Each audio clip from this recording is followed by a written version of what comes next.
Mateus, capítulo 9. Entrando no barco, passou para o outro lado e chegou à sua cidade. E eis que lhe trouxeram um paralítico deitado numa cama. E Jesus, vendo a fé deles, disse ao paralítico: Filho, tem bom ânimo, perdoados te são os teus pecados. E eis que alguns dos escribas diziam entre si: Ele blasfema. Mas Jesus, conhecendo seus pensamentos, disse: Por que pensais mal em vossos corações? Pois qual é mais fácil dizer? Perdoados te são os teus pecados? Ou dizer: Levanta-te e anda? Ora, para que saibais que o Filho do Homem tem na terra autoridade para perdoar pecados, disse então ao paralítico: Levanta-te, toma a tua cama e vai para a tua casa. E levantando-se, foi para a sua casa. E a multidão, vendo isto, maravilhou-se e glorificou a Deus, que dera tal poder aos homens.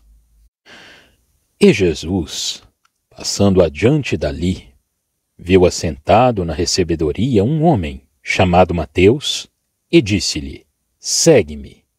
E ele, levantando-se, o seguiu. E aconteceu que, estando ele em casa sentado à mesa, chegaram muitos publicanos e pecadores e sentaram-se juntamente com Jesus e seus discípulos. E os fariseus, vendo isto, disseram aos seus discípulos: Por que come o vosso mestre com os publicanos e pecadores?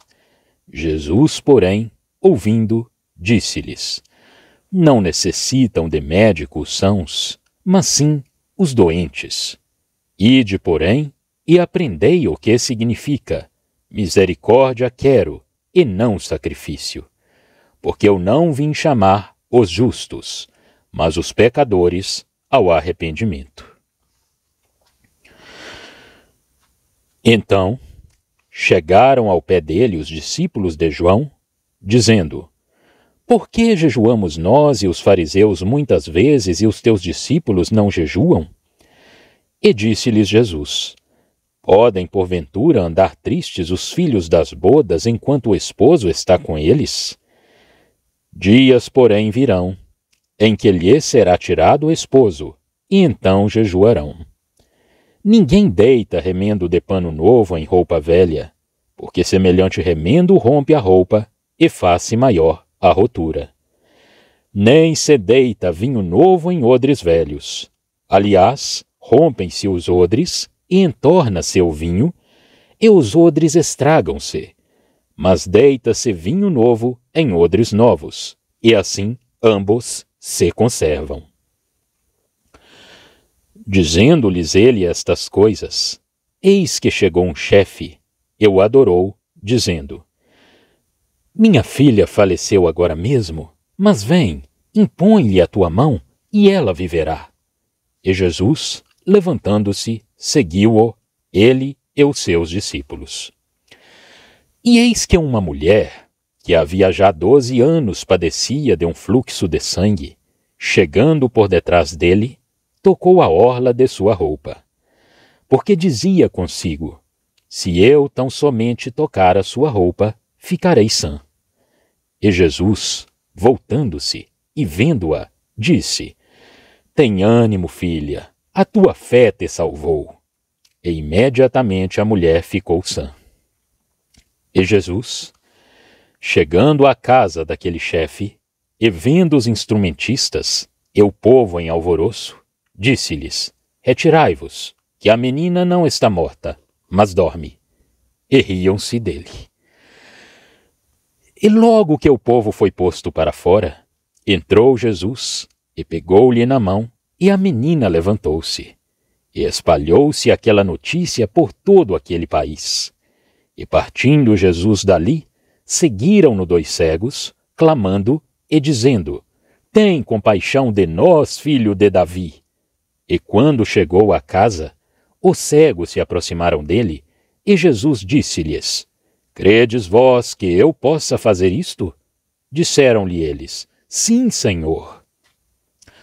Tocou-lhes então os olhos deles, dizendo: Seja-vos feito segundo a vossa fé. E os olhos se lhes abriram. E Jesus ameaçou-os, dizendo: Olhai que ninguém o saiba. Mas tendo eles saído, divulgaram a sua fama por toda aquela terra. E havendo-se eles retirado, trouxeram-lhe um homem mudo e endemoninhado. E expulso o demônio, falou o mudo, e a multidão se maravilhou, dizendo: Nunca tal se viu em Israel. Mas os fariseus diziam: Ele expulsa os demônios pelo príncipe dos demônios. E percorria Jesus todas as cidades e aldeias, ensinando nas sinagogas deles, e pregando o evangelho do reino, e curando todas as enfermidades e moléstias entre o povo. Teve grande compaixão delas, porque andavam cansadas e desgarradas, como ovelhas que não têm pastor. Então disse aos seus discípulos: A seara é realmente grande, mas poucos os ceifeiros. Rogai, pois, ao Senhor da seara que mande ceifeiros para a sua seara.